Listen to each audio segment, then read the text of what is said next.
Assalamualaikum warahmatullahi wabarakatuh. Alhamdulillah, alhamdulillahirabbil alamin. Wassalatu wassalamu ala asrofil anbiya'i wal mursalin wa ala alihi wa ashabihi wasallim. Yang terhormat Bapak dan Ibu dan rekan-rekan ASN Kantor Kementerian Agama Surakarta. Kembali lagi di hari kedua acara Kapas Bersih, kajian puasa bersihkan hati. Pada hari ini, pagi ini yang telah hari yang sangat berbahagia bagi Bapak Ibu sekalian. Semoga rahmat Allah Subhanahu wa Ta'ala selalu terlimpahkan buat panjenengan semua. Alhamdulillah, kita telah memasuki hari keempat bulan Ramadan. Di bulan inilah adalah bulan yang sangat istimewa, di mana bulan ini kita dalam beribadah selain bisa beribadah secara hablum minallah, tapi di bulan ini pula kita bisa juga beribadah secara hablum minanas, yaitu tercapainya keseimbangan antara hubungan kita dengan Rabb kita dan hubungan kita dengan sesama manusia. Islam adalah agama yang mengajarkan keseimbangan. Dalam beberapa riwayat dikisahkan bahwa bekerjalah dengan rajin seolah-olah engkau akan hidup selamanya, dan beribadahlah dengan tekun seolah-olah engkau akan mati besok. Dalam ayat lain disebutkan, contohnya dalam surat Al-Asr, yang mengandung arti bahwa kita harus pandai-pandai untuk membagi waktu untuk melaksanakan ibadah, amal ibadah kita kepada Allah, dan menjaga keseimbangan hubungan kita terhadap umat manusia. Perihal membangun keseimbangan dunia dan akhirat agar sesuai dengan ibadah yang berkualitas, bersama ini kita sudah hadir seorang narasumber yang akan mengulas tentang membangun keseimbangan dunia dan akhirat dengan ibadah yang berkualitas, yaitu yang terhormat Ustadz Imam Supardi SAG. Assalamualaikum Pak Ustadz. Baik Bapak Ibu, untuk menyingkat waktu, marilah kajian dengan tema membangun keseimbangan dunia dan akhirat dengan ibadah yang berkualitas akan segera dipaparkan dengan lebih jelas oleh Bapak Imam Supardi. Monggo Pak Ustadz, waktu dan tempat kami persilakan.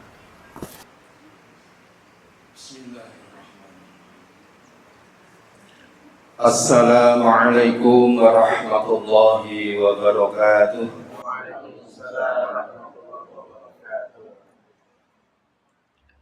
Sepertinya pagi ini Bapak Ibu masih kurang semangat. Lapar nih. Iya, saya kasih satu pantun biar tambah semangat.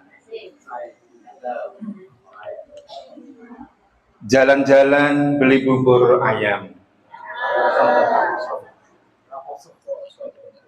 mampir pasar membeli nangka. Jawabnya cakep, yuk kurang semangat.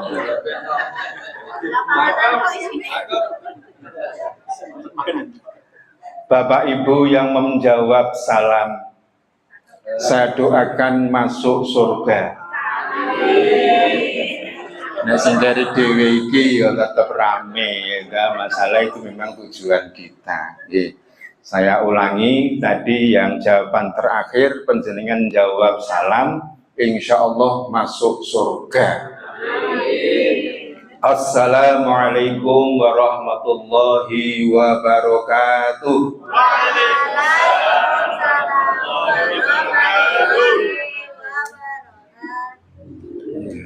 Paling semangat. Saya tambah satu, khusus untuk ibu. Bapak nggak boleh meri nanti ya pantun ini, khusus ibu. Beli jambu dibungkus plastik. Ibu-ibu memang cantik, cantik. Saya tidak bapak-bapak karena nanti jeruk minum jeruk. Bismillahirrahmanirrahim. Alhamdulillahirabbil alamin. Allazi anzala as-sakinata fi qulubil mu'minin liyazdadu imanan ma'a imanihim. Asyhadu an la ilaha illallah al-malikul haqqul mubin wa asyhadu anna muhammadar rasulullah shadiqul wa'dil amin. Allahumma salli wa sallim wa barik ala sayyidina Muhammad sallallahu alaihi wasallam wa ala alihi wa ashabihi wa dhurriyyati ajma'in. Qala Allah ta'ala fi kitabihil karim, a'udzu billahi minasy syaithanir rajim. Bismillahirrahmanirrahim. Ya ayyuhalladzina amanu taqullaha haqqa tuqatih wa la tamutunna illa wa antum muslimun. Wa qala ta'ala aydan, ya ayyuhalladzina amanu taqullaha wa qulu qawlan sadida yuslih lakum a'malakum wa yaghfir lakum dzunubakum wa may yuti'illaha wa rasulahu faqad faza fawzan 'azima. Wa qala an-nabiy sallallahu alaihi wasallam, man shoma ramadhana imanan wa ihtisaban ghufira lahu ma taqaddama min dhanbihi. Wa qala an-nabiyyu aidan, man qama ramadhana imanan wa ihtisaban ghufira lahu ma taqaddama min dhanbihi. Shadaqallahul azim wa sadaqan nabiyyu sallallahu alaihi wasallam. Yang sama-sama kita hormati Kepala Kantor Kementerian Agama Kota Surakarta, Bapak Haji Ahmad Ulin Nur Hafsun, MPD.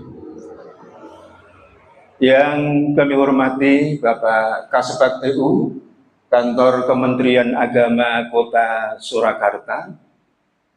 Yang saya hormati Bapak Ibu Kasih Penyelenggara pada Kantor Kementerian Agama Kota Surakarta, Bapak Ibu pengawas yang saya hormati, Bapak Ibu penyuluh yang saya hormati, dan semua karyawan-karyawati Kantor Kementerian Agama Kota Surakarta yang saya hormati pula. Syukur alhamdulillah pada pagi hari ini kita aturkan kehadirat ilahi Rabbi Allah Subhanahu wa Ta'ala yang telah menaburkan nikmat-nikmatnya kepada kita sekalian, sehingga di pagi hari yang keempat di bulan Ramadan ini kita semuanya masih diperkenankan Allah untuk meningkatkan kualitas iman dan takwa kita kepada Allah Subhanahu wa Ta'ala, untuk menambah amal soleh kita, untuk bersilaturahmi di tempat yang insya Allah suci dan penuh dengan maghfirah ini, mudah-mudahan kehadiran kita di tempat ini senantiasa dicatat Allah sebagai amal soleh kita fid dunya wal akhirah. Allahumma amin ya rabbal larang sithik ini. Padahal kene wis tenan ndongake. Amin ini kok rodok larang. Ning mboten napa-napa. Insyaallah di batin panjenengan juga sudah amin. Insyaallah.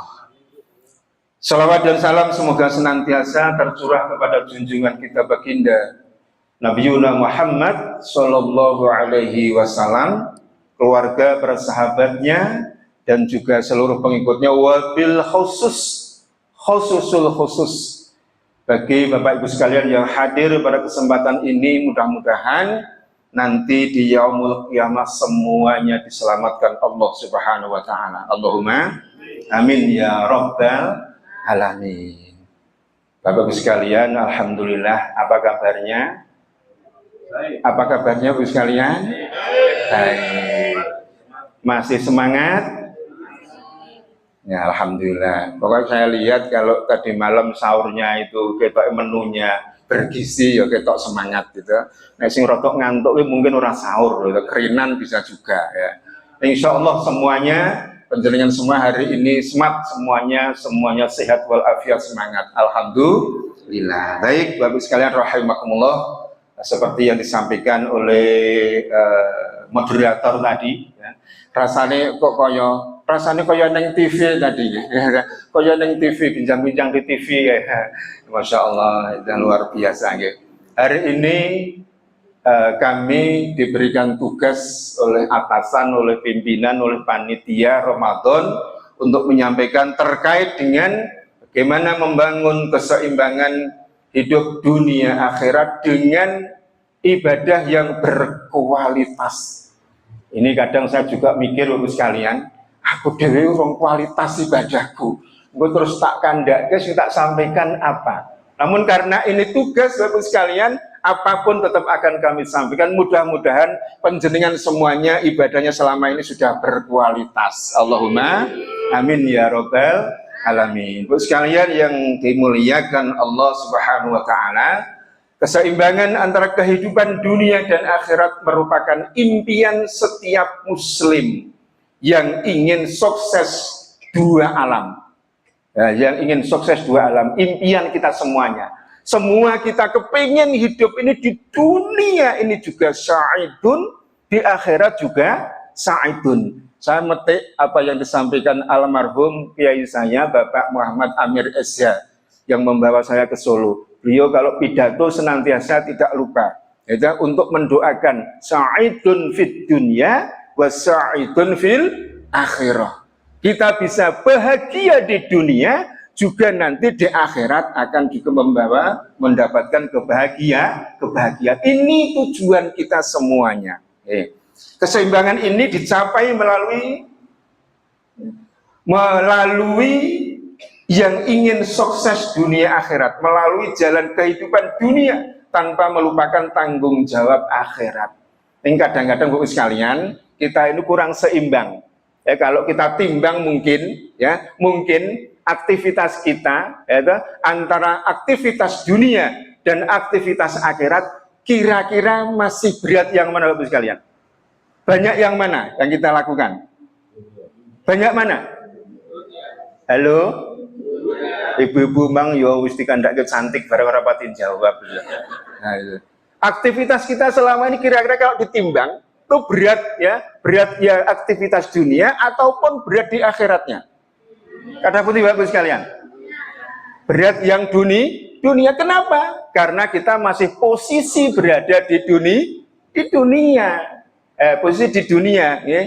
Namun pesannya jangan sampai aktivitas dunia ini melupakan tanggung jawab kita, harapan kita untuk mendapatkan kebahagiaan di akhirat. Nah, ini yang harus kita pikirkan, yang harus kita pertimbangkan betul.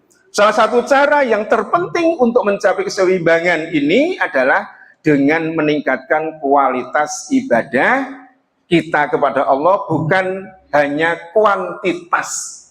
Jadi tidak hanya jumlahnya kita banyak, namun kualitas mutu ibadah kita kepada Allah ini yang harus kita utamakan.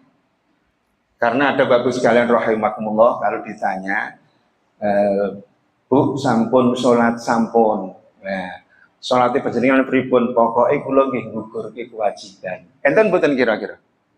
Ada mboten?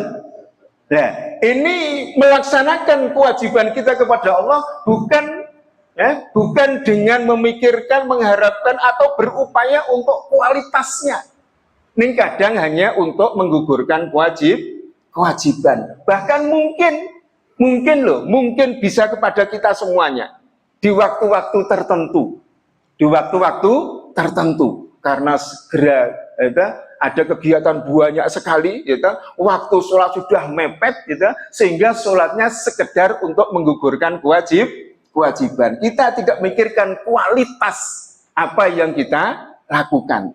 Bagaimana kita agar beribadah dengan berkualitas? Maka harus diperhatikan. Mulai nun sewu Bapak Ibu sekalian, ya, ini untuk diri kami pribadi, kalau kita mau beribadah, perhatikan. Awalnya yang pertama mulai kita bersuci. Bapak Ibu sekalian. Mulai kita wudhu. Bagaimana wudhu kita? Apakah sudah benar apa belum? Ini setelah kita nanti wudhu selesai, kita introspeksi. Apakah yang kita pakai ini untuk beribadah kepada Allah, untuk sujud kepada Allah, sudah dari barang yang benar-benar halalan thayyiban. Baju kita, rukuh kita, mungkin sajadah kita, dan lain sebagainya. Ini sangat penting. Yang berikutnya adalah kita harus tahu bagaimana kita misalkan sholat tentang ilmunya sholat. Mungkin kadang kita berpuluh-puluh tahun melaksanakan sholat, nuwun sewu. Kalau dievaluasi, kalau ditanya, apakah kita semua bacaan dalam sholat itu kita tahu artinya? Tahu Bapak Ibu sekalian? Ibu-ibu semuanya hafal artinya? Sing penjenengan waca? Jujur mawon nggih, ini poso loh ya. Ini poso loh ya. Poso itu nek wong bohong itu poso ini kabur dari Kanjeng Nabi, ora entuk apa-apa. Pertanyaannya, apakah ibu-ibu bapak semuanya yang kita baca waktu sholat semuanya kita tahu artinya? Ya ini jujur nih, separuh-separuh. Ada yang tahu, ada yang tidak. Ini kualitas. Agar kita sholat kita berkualitas, maka kita paling tidak tahu apa yang kita baca di dalam sholat, sehingga kita betul-betul nyambung komunikasi kita dengan Allah Subhanahu wa Ta'ala, benar-benar nyambung, benar-benar kita bisa harmonis kepada Allah Subhanahu wa Ta'ala. Nah, ini terkait dengan nuwun sewu, babakan ibadah, babakan sholat agar kita berkualitas. Ini waktu nanti kan iya Mas. Ya ini. Bapak sekalian rahimakumullah, diingatkan baginda Rasul Muhammad sallallahu alaihi wasallam tadi disampaikan oleh Mas Khariri. Sinten, Pak? Oh, Fatah Hariri. Aku pakai ikhok nyun ngapunten ya, Mas. Ya. Dikatakan Kanjeng Nabi Muhammad sallallahu alaihi wasallam, beliau ngendikan i'mal lidunyaka ka'annaka ta'isu abada. Wa'mal li akhiratika ka'annaka tamutu ghadan. Apa pesan Kanjeng Nabi? Bekerjalah kamu sekalian seolah-olah kamu akan hidup selamanya atau 1000 tahun lagi. Nah, ini hadis yang mempunyai makna penyemangat kepada kita sekalian. Kalau kita lagi bekerja, kalau kita lagi aktivitas, kata Nabi, agar kamu semangat, agar kamu bisa fokus, maka anggaplah kamu nanti akan hidup selama-lamanya. Sehingga kamu butuh yang namanya modal hidup yang paling banyak. Sehingga apa yang kita lakukan, aktivitas kita, pekerjaan kita, betul-betul bisa maksimal. Ini luar biasa Bu sekalian, luar biasa ini. Ya. Berikutnya, baginda Rasul meneruskan, wa'mal li akhiratika ka'annaka tamutu ghadan. Nek sebaliknya, nek kamu lagi sujud menghadap Allah, anggaplah kamu besok pagi atau besok kamu sudah tidak ada di dunia. Apa perasaan kita kira-kira Bapak sekalian? Nuwun sewu, nggih. Ada enggak di kita sekalian kalau pas sholat kita, pikiran kita, hati kita ini mungkin sholat kita yang terakhir. Enten betul Bapak sekalian. Ada yang jangan punya pikiran seperti itu? Ada enggak? Ini malah galingan weteng ya. Nah, galingan utang gitu. Jarang kita. Padahal pesan Nabi seperti itu agar apa? Agar kita kalau sholat, kalau ibadah apa saja bisa benar-benar maksimal. Benar-benar maksimal. Nah ini. Dan kebanyakan kita itu maksimal ingat kepada Allah itu di waktu apa Bapak sekalian? Di waktu apa? Susah. Dan kebanyakan orang yang sakit arep mati, kebanyakan istighfarnya nggak berhenti. Betul betul? Betul nggak? Jenengan buktikan. Orang banyak ingat kepada Allah itu dalam kondisi dicoba Allah, sakit, dia terlentang di rumah sakit. Ya, tidak ada kegiatan kecuali dia istighfar kepada Allah Subhanahu wa taala. Ini waktu sehatnya mungkin juga lali nih. Mungkin juga lali nih, ya. Kalau kita sakit kenapa? Karena takut. Sebenarnya kita tuh takut yang namanya dengan kematian. Betul enggak? Betul Bapak sekalian. Sebenarnya itu. Namun kalau kita sekalian won sewu, modal kita, bekal kita, investasi kita untuk menghadap Allah cukup. Sebenarnya tidak ada yang ditakuti. Semuanya itu pasti akan menuju kepada kematian. Bahkan ada yang mengatakan hidup ini seperti musafir, seperti orang berjalan. Gimana? Seperti orang yang berjalan akan menuju ke satu tempat.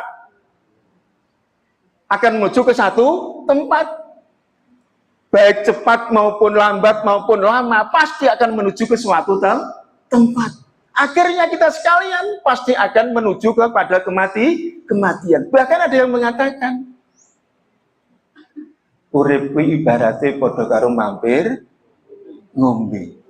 Seberapa lama kita mampir ngombe? Akhirnya pasti juga akan pulang, akan kembali. Maka Allah Subhanahu wa taala mengingatkan kepada kita sekalian. Ya, wal akhiratu khairu wa abqa. Akhirat itu lebih bagus bagi siapa? Bagi hamba Allah yang di dunia menjalankan amal soleh sehingga cukup bekalnya untuk menghadap Allah, untuk menuju ke akhirat. Maka nanti Allah memberikan kehidupan di akhirat itu jauh lebih baik. Dan di sana sifatnya adalah abadi. Di sana kekal. Sebab kita bayangkan Bapak sekalian, Masya Allah.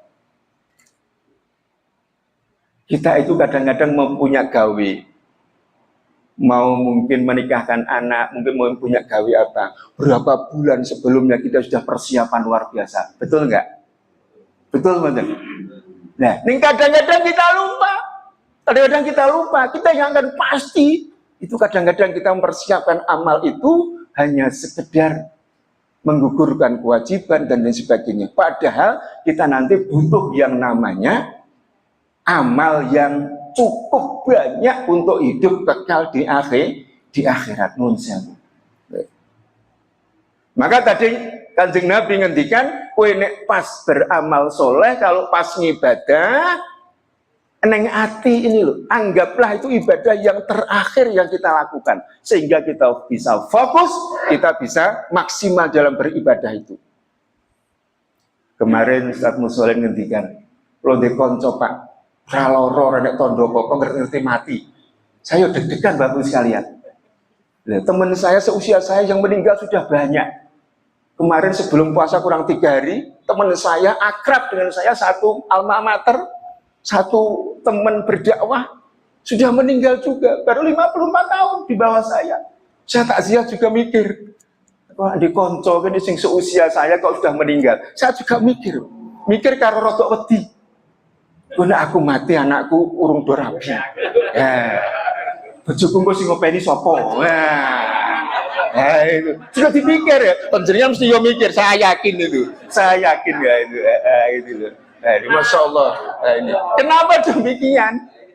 Karena kita memang kurang modal, kurang cukup modal kita untuk apa menghadap Allah Subhanahu wa Ta'ala. Pengennya hidup 1000 tahun lagi. Ada itu umatnya Nabi Nuh, kita itu umatnya Nabi Muhammad, nggak bakalan umur 1000 tahun. Nggak bakalan umur 1000 tahun. Tadi malam Ustaz Adin ngendikan di masjid Baitul Hikmah. Kita itu usia kita antara 60 sampai 70. Nek jenengan golek nuwun sewu, ning Kemenak ini kok seumur 60 saya yakin nggak ketemu. Betul betul. Saya yakin nggak ketemu penjenengan. Nggak ketemu. Penjenengan data satu persatu nggak akan ketemu. Karena semuanya sudah pensiun tadi. Termasuk nanti ini sing awal pensiun itu saya. Di sini mungkin saya paling tua. Nah, nggak ketemu apalagi yang umur 70. Kata Nabi yang 70 itu arang-arang dan sudah kembali ke tempatnya masing-masing. Golek ning kantor ya udah ketemu Bapak-Ibu sekalian. Enggak ketemu karena dibatasi dengan aturan di kantor. 58 ya gelem ra gelem kudu angkat kaki. Atau 60 mau enggak mau kudu angkat kaki dari kantor, kembali ke rumah. Sekalian rahimakumullah. Ini yang harus kita pahami sekali. Allah Subhanahu wa Ta'ala juga ngendikan pesan kepada kita sekalian dalam Al-Qur'an surat Al-Qasas ayat yang ke-77.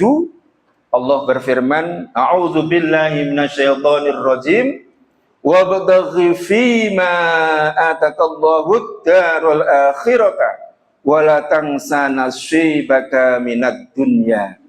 Al-ayah.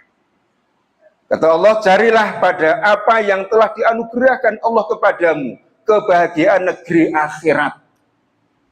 Kenapa ini Allah dalam firman-Nya ini kok mendahulukan akhirat? Kira-kira kenapa Bapak sekalian? Kenapa kok mendahulukan akhirat? Ya.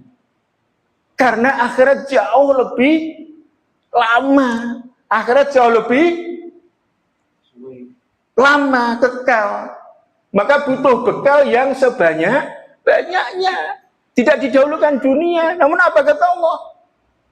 Wala tansa nasibaka minad dunya. Nang yojo ninggalke kebahagiaanmu di dunia. Jangan meninggalkan. Kenapa? Karena dunia ini adalah wasilah untuk mendapatkan akhirat. Bagaimana kita bisa bahagia di dunia? Ya tadi, kita bisa bekerja semaksimal mungkin, kita bisa beribadah, kita bisa melakukan aktivitas apa saja yang itu bisa membahagiakan hidup kita di dunia. Dan di akhirat pun kita perlu bekal ibadah yang cukup, pahala yang banyak. Terutama di Ramadan ini Bapak Ibu sekalian, Masya Allah ini luar biasa. Kita termasuk orang yang beruntung karena bisa mendapatkan kesempatan ibadah di bulan Ramadan. Alhamdulillah. Tadi malam juga diaturkan Ustaz Adin di Masjid Al-Hikmah, Baitul Hikmah. Itu ada 2 hadis tadi disampaikan. Yang satu paket ini mungkin setiap masjid, di setiap mushola penjenengan tarawih disampaikan. Satu paket. Man shoma Ramadhana imanan wa ihtisaban ghufira lahu ma taqaddama min dambi. Yang kedua, man qoma Ramadhana imanan wa ihtisaban ghufira lahu ma taqaddama min dambi. Ini satu paket. Yang pertama, siapa yang puasa di bulan Ramadan dengan sungguh-sungguh, dengan mengharap ridha Allah, maka kita akan diampunkan dosa-dosa kita oleh Allah Subhanahu wa Ta'ala. Luar biasa, alhamdulillah. Kira-kira ibu-ibu ini punya dosa mboten, Bu? Kira-kira mawon punya. Dosanya jenengan kira-kira sing jenengan sadar paling banyak dosa kepada siapa? Wah, nek sing Bapak saya tanya ya, mesti dosanya akeh, Bapak ini saya yakin. Ini ya. Loh, itu ya. Kita tuh punya dosa. Nah, ibu mungkin sok kurang menyenangkan bapaknya, sok kurang mentaati suaminya, sok kurang memenuhi apa yang diinginkan suaminya. Ya, itu. Nah, suami mungkin kurang bisa membahagiakan kepada istri ataupun sering membohongi istri. Ya, itu. Pernah dibohongi mboten, Bu? Nah, jenengan cek mawon. Nek kuwi sing gepeng niku neng omah niku kok bebas, niku berarti aman. Tapi nek teng pundi mau disai wae ya kan. Sampai mlebu kamar mandi barang itu tetap dibawa, itu perlu ada tanda. Nah, ada apa di dalam itu? Nah, itu. Nah, kalau kita punya dosa sekecil apapun di bulan Ramadan ini, maka Allah akan mengampunkan semua dosa-dosa kita. Allahumma amin. Terus sekalian rahimakumullah, ya mudah-mudahan kita sekalian insya Allah di Ramadan ini kita termasuk orang yang ya tidak seperti Qarun. Ya, tidak seperti Qarun. Qarun itu siapa Bu sekalian? Qarun itu orang yang kaya raya dan dia tidak taat kepada Allah, yang diberikan kekayaan dunia yang luar biasa. Saya kemarin mengikuti kajiannya Ustadz Halim, ya dalam satu tafsir Al-Munir, beliau mengatakan Qarun itu hartanya, yaitu kuncinya itu diangkat 7 orang yang kuat-kuat pun tidak mampu. Dalam salah satu tafsir Al-Munir. Ada juga dikatakan 40 orang mengangkat apa? Kunci bondone Qarun itu nggak mampu, Masya Allah. Berarti luar biasa itu, ya. Luar biasa. Artinya apa? Memang di Al-Quran ada surat yang kedua, ayat yang ke-200. Ya. Ada orang yang berdoa kepada Allah hanya minta dunia tok, minta kebahagiaan dunia. Namun dia nanti di akhirat termasuk orang yang rugi. Itu contohnya Qarun. Contohnya Qarun. Namun mungkin di lingkungan kita juga ada orang yang seperti itu, tidak memikirkan akhirat, neng dia hanya ngudi, hanya ngupaya ya tentang kebahagiaan dunia. Nah, ini dalam ayatnya, faminan nasi may yaqulu rabbana atina fid dunya wa ma lahum fil akhirati min khalaq. Surat yang kedua, ayat yang ke-200. Namun ada juga sebagian orang yang doanya lengkap. Mudah-mudahan termasuk kita sekalian. Allahumma amin. Wa minhum may yaqulu rabbana atina fid dunya hasanah wa fil akhirati hasanah wa qina adzabannar. Ini ayat yang 201 Al-Baqarah. Sebagian orang juga berdoa kepada Allah, doa yang kita panjatkan kepada Allah setiap hari, kita mohon diberikan kebahagiaan, kebaikan di dunia, juga kebaikan di akhirat, dan juga dijauhkan dari siksa api neraka. Mudah-mudahan doa kita dikabulkan Allah Subhanahu wa Ta'ala. Amin ya Rabbal Alamin. Bapak sekalian rahimakumullah. Demikian yang dapat saya sampaikan pada kesempatan yang baik ini. Mudah-mudahan ada manfaatnya. Jika ada hal yang kurang berkenan, saya mohon maaf yang sebesar-besarnya. Gajah mungkur waduke Wonogiri, menawi wonten keladuing atur nyuwun agunging samudra pangarsami. Wal afu minkum wallahu wafiq ila aqwamit thoriq. Wassalamu alaikum warahmatullahi wabarakatuh. Terima kasih sekali atas pencerahannya Pak Ustadz Imam Supati, dan semoga hal ini memberikan pencerahan kepada kita semua. Sungguh menarik sekali. Ada beberapa poin yang bisa kita petik hasilnya terkait membangun keseimbangan dunia dan akhirat dengan ibadah yang berkualitas. Di antaranya adalah kita sebagai manusia ibaratnya berjalan ke suatu tujuan, yaitu apa tujuannya? Tidak lain adalah menuju kematian. Untuk itulah kita harus punya persiapan, dan kita harus mengutamakan tujuan kita, tapi jangan melupakan tempat kita yang sekarang, yaitu dengan beramal soleh yang sebanyak-banyaknya. Terima kasih kepada Bapak Ibu sekalian atas perhatiannya, dan sampai bertemu lagi di acara kajian kapas bersih pada esok harinya. Kami selaku pembawa acara mohon maaf sebesar-besarnya apabila ada penyampaian yang kurang berkenan. Demikian, billahi taufiq wal hidayah. Wassalamualaikum warahmatullahi wabarakatuh.